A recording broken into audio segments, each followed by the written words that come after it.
Our guest tonight is Nameless. Mm-hmm. Nameless, thank you so very much for coming. It's a pleasure. It's a pleasure. Nameless, when you gave yourself that name in a country where our names are a giveaway, Yeah. did you choose it deliberately? Did you choose deliberately to be nameless, to avoid the whole issue of tribal branding, so that your people would own you and say he's one of us, because we don't know what tribe you are? Yeah. Honestly, no. The issue of tribe didn't come into my mind when I was thinking of the name Nameless. My issue was actually I wanted to hide my identity generally, because at that point when I was it was a competition that I was in, and I was still in college, so I didn't really want my lecturers to know that I'm getting into music at the same time. So when I picked out the name Nameless, was more of just trying to be someone who's anonymous, not really known. Another reason I picked Nameless was about a year before that I had been trying to come up with a name. I would go on stage, just try it out, but I was never happy with any name I come up with. So at that point, when the judges asked me, "What's your name?" Those are the two reasons. I wanted to remain anonymous, and I'd never really come up with a name that I was happy with. So I said. And you were, at the point, you were a student of architecture. At that point, yeah, I was. And you have since become an architect. Yeah, it was 6 years, man. 6 long years. Right. Yeah. So at that point, when I was asked, "What's your name?" I just said Nameless. Right. And from there, but we should revisit this whole idea of ethnicity, because it's become a very big deal in our society since 2007, and as a role model for young people, you might as well assume for the next 20 odd minutes, spokesman for young people. Yeah. Was this a factor of your own growing up? Tribe, ethnicity? I honestly, or are you Nairobi born and bred and these things don't exist here? Yeah.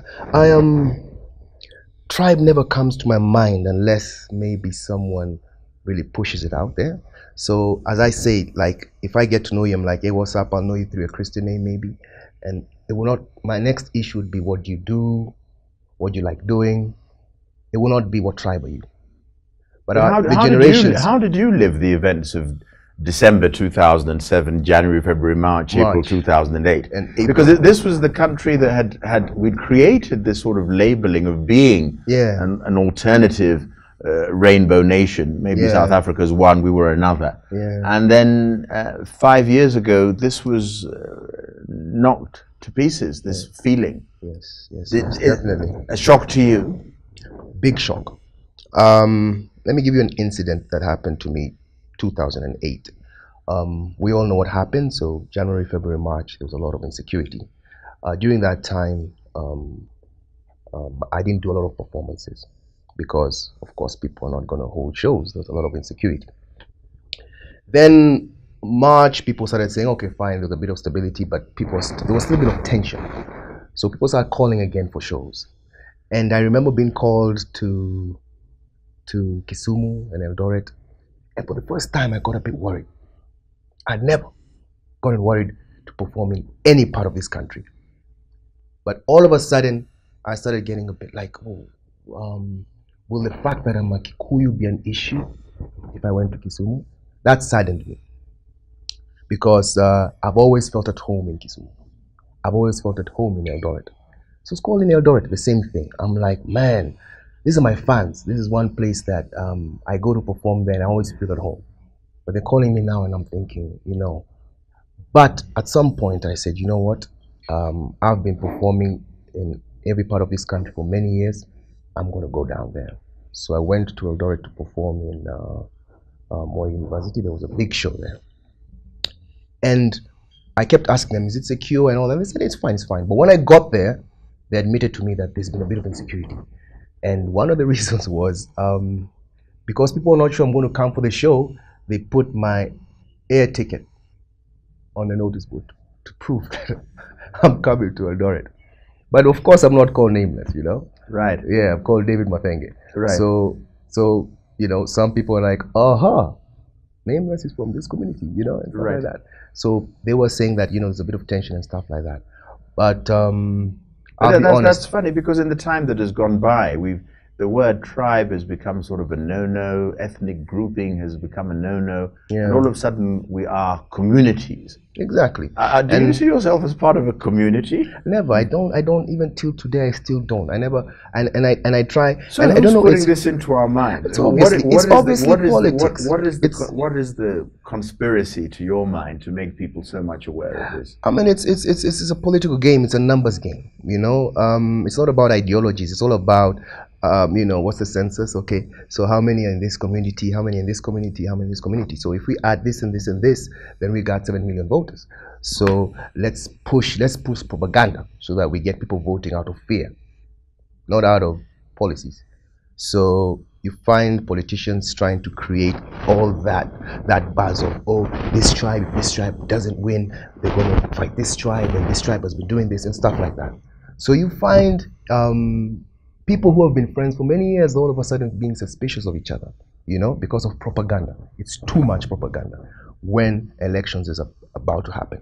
And now again, we've managed to sustain this for 5 years after the last elections, because even the build-up to the forthcoming elections, it's been very well sustained. Yes, it's been sustained, and because.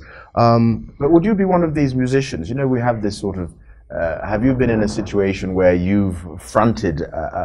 Have you made political allegiances? Have you been a curtain opener? And then everybody's come with the various colored baseball caps and danced to your music.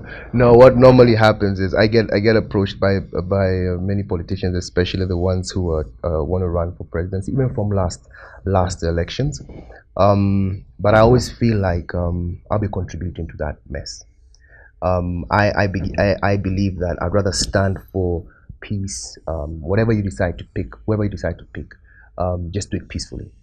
And the real reason I don't like going out there and endorsing a candidate is because, to be very honest, I don't know them.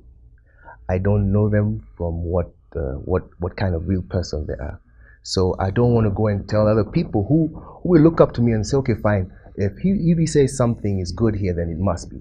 Yet I don't know who this person is. Because the reality seems to be a sort of contradiction, Nameless, because if we're going to tell people to register to vote and exercise their constitutional rights, there must be, if you're the role model and the spokesperson, there must be a candidate whom you will vote for eventually. I will vote. There is one that there are one or two whom you know. I will have to. Or is this a decision that you'll make a day before the event? No. I will have to vote. But the reality is, I'm myself going to look at this person, look at what he stands for and stuff like that. But the reality, the true reality is, I can't be confident enough to say that this person is real. I can't be. And I'm not going to stand out there and tell people that this person is real as he makes himself to be. Because I'll be honest, I don't really know. Right. But if I knew someone personally, and I was so confident about this person, I would stand up there and say, you know what, I'd put my money on this guy.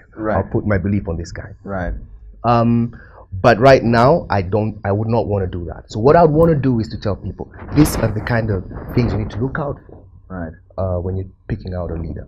Right. And when you're going out there... for those of you who don't attend your performance, do you take this role of having so many admirers? Do you take it as a responsibility? With great power comes great responsibility. Yes. And do you exercise it? Yes, definitely. I do it in different ways. I do it through my music. I'll be honest with you. Like in 2007, one of the songs that I got to do because of whatever was happening was Salary. There's a song called Salary, which is about the hustle.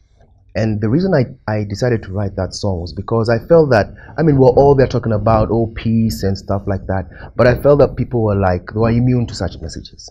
Because they're like, yeah, whatever, man. We're struggling, we're hustling, and, we don't care about that peace. When someone has nothing to lose, they're gonna do crazy things. So what I decided was, let me do a song that's going to connect everyone, whereby they're going to realize, as much as you're from this tribe, as much as you believe this, we're all hustling. We're all hustling, and we all need to respect each other in the hustle. That was a kind of an underlying message I was putting there. And if you listen to the song, it's all about, let's respect each other. You could be a bus driver, you could be a top CEO, you could be, but we all have a role to play in society. And it's all about the hustle, but at the same time, we are brothers and sisters in all this. Don't usinidharau, you know, just because I don't wear a tie, I mean, I'm still important in society. Why I wanted to do that was basically to just keep people realizing that they're brothers and sisters. This was after the elections, and I was feeling, man, you know, people have really been affected so much in terms of tribe, and people, there's no more trust. Someone who's been living, he's been neighboring his friend for many years and now fighting. Let me give them something to make them realize that we're brothers and sisters. Right. Whenever I'm singing such songs, the last one I did was called "Coming Home." I wanted to create some Kenyan pride in a certain way. Right.